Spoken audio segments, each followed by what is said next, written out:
Welcome, people of the World Wide Web. So this is Chris from Cypher Sigma Toys. Yes, this is one of the two channels that I own. This is the or run. Obviously the title gives away it is toys, and this video is my 2025 pickup video, or top 10 video as the title would say. And the reason why it's a little different, and I kind of call it a pickup video, is I do my videos very different. For me, from the 1st of January to the 31st of December of 2025, any toy I pick up in this period can be counted for this collection. It doesn't necessarily have to be on screen. So sometimes I pick toys up, say this week, and I don't do the video for a week or a week afterwards. If that was the case, I would still include them as long as it arrived at my address within that period. It doesn't have to be open. Now, the toy, it can be any age. It can be from the 60s, 70s, 80s, 90s, 2000s, 2010, 2020, as early as that, as late as that.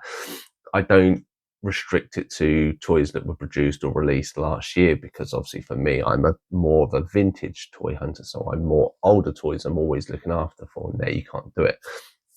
I always like to do a top 10, and I always like to give reasons for that, and I will do that as we will go on. If you're new to the channel, and thank you for coming along and watching my video, hopefully you enjoyed the rest of the video. Obviously, if you're new, please feel free to click that subscribe button or like button or comment or anything. I'm more than happy to answer, and I try to answer every response ASAP as soon as I can. My channel is quite small, so I don't get many, so or if anybody wants to give me ideas and thoughts or feelings or feedback, that is appreciated too. So we shall get into it. So I was going to mention, we will do, because we have honorable mentions, I will do. So because it's technically not a toy, and this was gifted to me by my cousin's husband, so this is kind of my honorable mention. It is a 3D printed Mario that he printed, painted, put together, and then gifted to me. So obviously it is the Mario Kart as the DeLorean, and obviously Mario as Marty McFly. So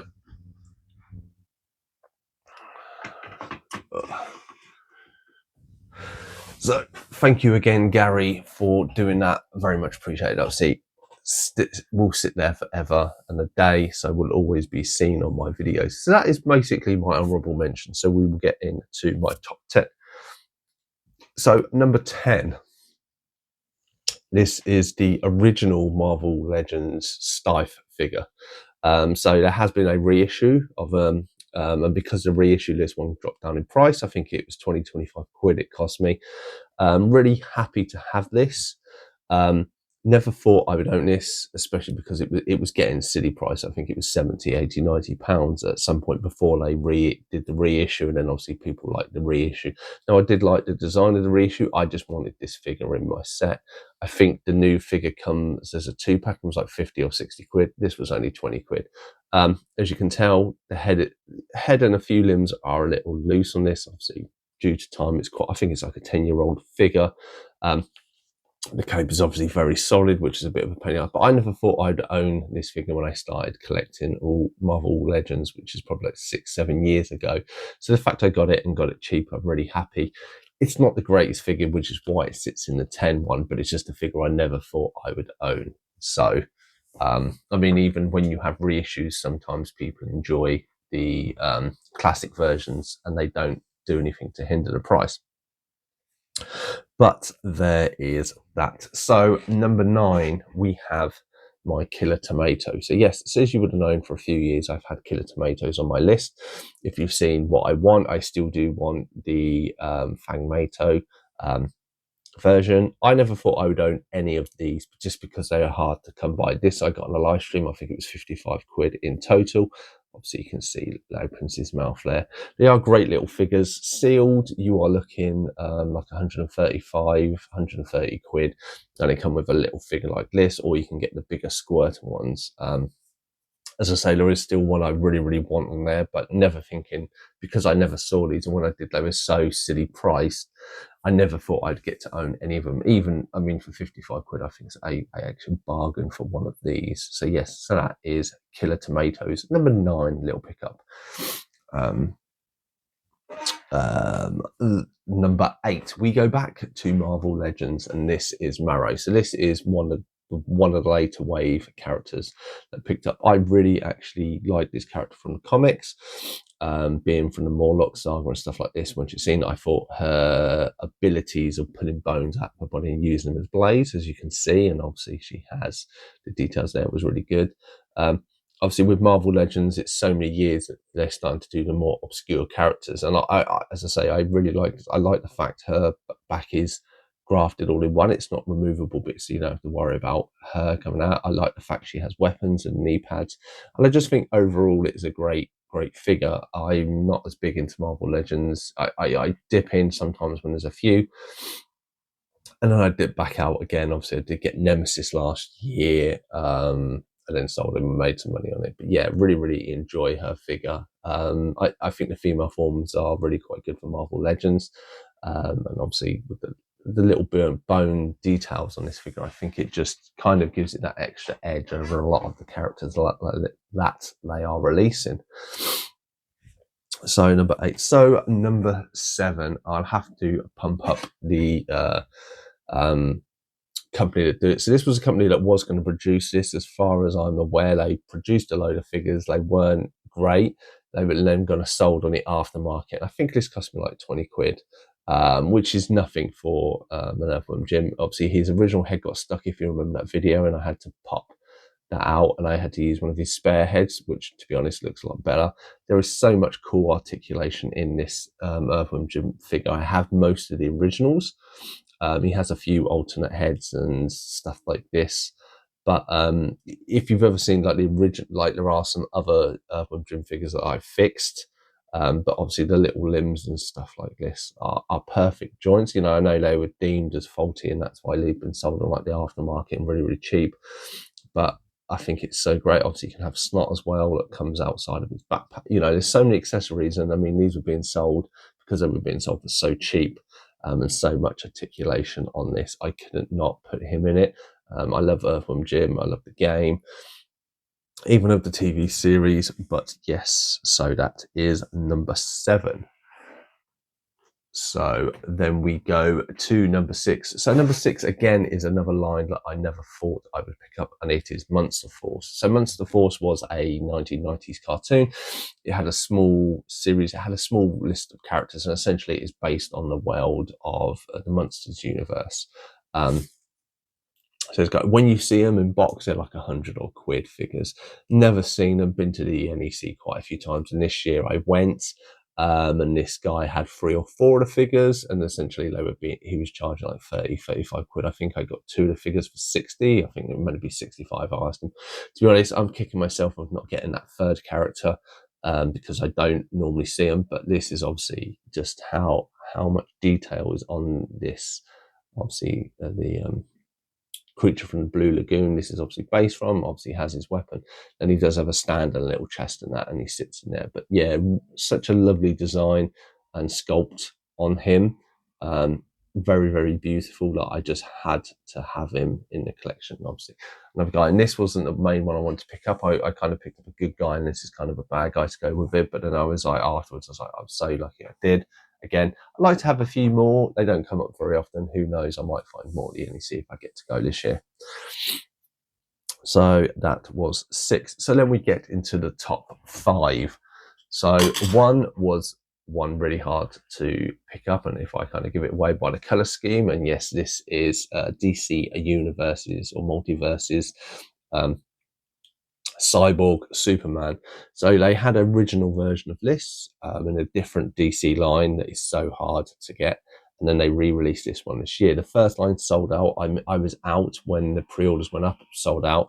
I managed to find a listing on Amazon. Come up quickly. We said it was going to be months. I did it. I hit AJ up with it. AJ ordered it, and we got ours quite quickly. The detail on this guy is absolutely amazing. You know, you're just how it's even crafted with the legs. So obviously you see the leg, they've got the pin there to move the knee. On this one, they fixed it all in place and then popped out the joint for the knee, so it's hollow. So there's little bits like that are absolutely amazing. Obviously they gave him a wired cut off cape, so you could bend at the edges of it to make it look and pose in a way, which again is another great upgrade, because as you've seen with like Stife in the olden days, the solid capes just don't do it anymore. And obviously this cape is then integrated into him. And he's just a great looking superhero, Superman villain. So yeah, so that is number 5. So number 4, sorry, I have my lists here.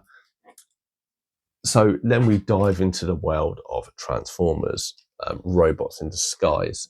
So this was an early 90s series, and you may have seen that last year they obviously, Hasbro posted a reboot of Optimus Prime. I managed to get my Optimus Prime on the second-hand market. It was quite expensive. This then I was looking afterwards to go with him because it's great design. There's 7 different setups. So this is the one I like the best, which is the double-headed dragon. He can then become a hand, he can become a car, he can become a plane, I think a gun, robot modes. But he is just, I think, such a great design and a great executed figure. And I think I got this at the NEC for like 55 quid. It was quite early on in the day. I saw a lady, it was her husband's store. I did try to get some money off. She said no. To be honest, 55 quid is for a complete. So obviously if you see there's these weapons here, the tail, down the bottom. If you see this figure, getting it complete without missing, breaking any of these parts is quite a hard thing to do. So the fact that it was 55 quid, it looked, I had to compare it against my picture once or twice and was like, I think it's perfectly intact, which it is. There are a few little marks on the chrome and that's peeling off, but it's obviously a 20-year-old figure. These things start to happen. So let's put him out of the way. So yes, so that then takes me to my top 3 figures. So I've kind of cheated with this figure a little bit, and this is why. So you may have seen a recent video. Here is Superion. So this is him in all his glory. I didn't get a picture next to me. Obviously, Silverbolt is who I picked up last. I picked him up and he arrived Christmas Eve. I then didn't do the video for a while. All figures were purchased 2035, but technically this is 5 figures that then combine together to form Superion.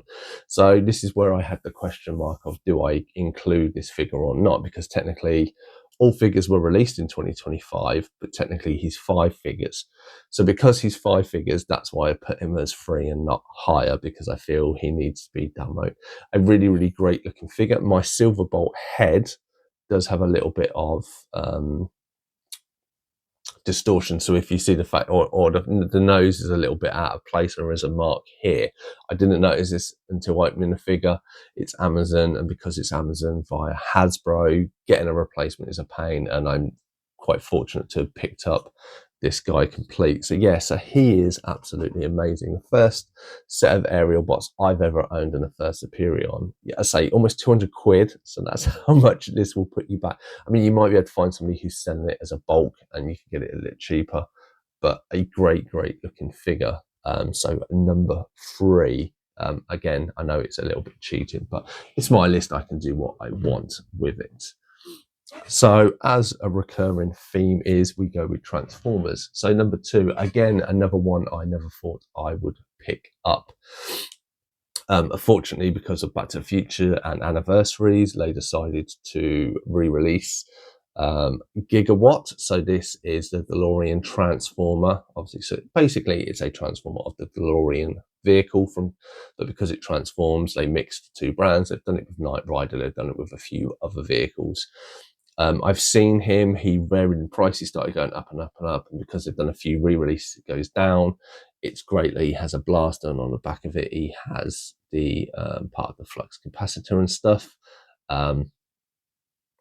As you know, and the little details that have had, like, you know, there's the flux capacitor there, and obviously then he has the cable to clip in like he has in 1. His wheels can turn around, so you can do a variation of hover mode with Mr. Fusion. That's what the word I was looking for. So Mr. Fusion is on the back of his gun, so you can become either the DeLorean of Back to the Future 1 or Back to the Future 2. So both of these are quite a fun little one. He's a great looking design. They've added all the little details perfectly. Obviously not the original, but a reboot of it. But just is again a toy I never thought I'd own, at least for a decent price. I think it was 35 quid I ended up paying for it, which is, I was seeing them like 50 quid plus, even not 70 or 80, even 90, or closer to 100 at its peak.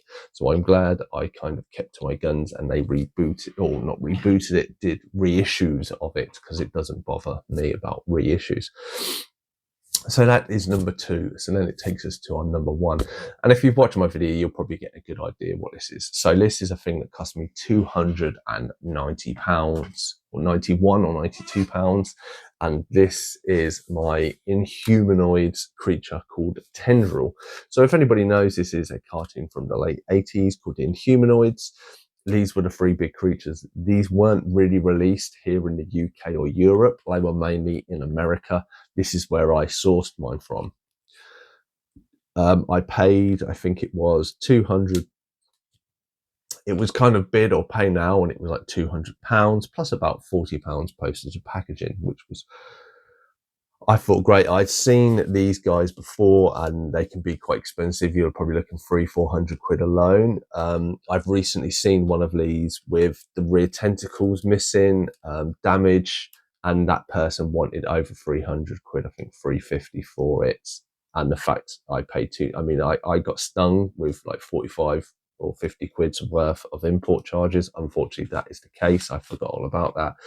But I mean, for under 300 quid to have this guy in this condition is great. I would decompose, which is the one I initially wanted. That goes for like 500 quid. It's like 500 quid is a lot of money nowadays. 300 quid is a lot of money I paid. Obviously, I paid 240 and then got stung for like 50 quid like a month later. So at least it split the paychecks, and obviously to have it in this condition. But I figure, again, I never thought I would own. When you come across them at fairs later gone, you see them and you're like, oh, that's great. How much is that? And it's like someone's already bought it. It happens all the time. These have turned up a little bit more in recent times at the NEC, and I think other events, people have started to pick them up. But I think there is only so many of these produced, and I think it's just a time where people, because of COVID, and people bought a lot and then they're trying to sell them on to make some money because these are going high. I think at a time, you're limited to how many of these are out there because they are so big, and the plastic can be a little bit fragile and stuff. And as I've seen, they will start to, say there is 100 of these out there, and every one that gets broken then makes this more harder to get and more valuable to get. And then it goes on and on and on. So the fact mine stays in a room, there's nothing really can fall on it or break on it. It stays in a corner in a safe spot. It is that, plus obviously the money. And just to say, it's not something I would think I would ever, or if you see any of my videos, I don't think I will ever have an instance where I will go to a convention and go, oh, I really like the look at that. And someone goes, yeah, you can have it for this amount of money. And I mean, 300 quid, I say you're probably looking 400 or 500 quid, I reckon, at conventions. That's what I've seen. I've only seen him in a store for a few hundred quid, which was one few years ago. But as I say, toys are just skyrocketing because the popularity of them. That has been my top 10 toys for 2025. Any toys you got that you think were amazing that you would recommend me to look out for? Do you agree, disagree with these? Do you own a Tendril? Do you wish you owned a Tendril? Superion, do you have a Superion? Do you think it's great, or do you think there's another version I should get? Let me know your thoughts and feelings in the comments down below. I've been Chris from Cypher Sigma Toys. Appreciate you all for the past 3 years of watching this channel and communicating and everything else you've done. Even if you just watch it on the tablet, a stream, whatever, and don't comment, like, subscribe, do whatever, don't do any of those. I appreciate anybody who watches the video. As I said, I've been Chris. Thanks for watching. I'll see you in the next one.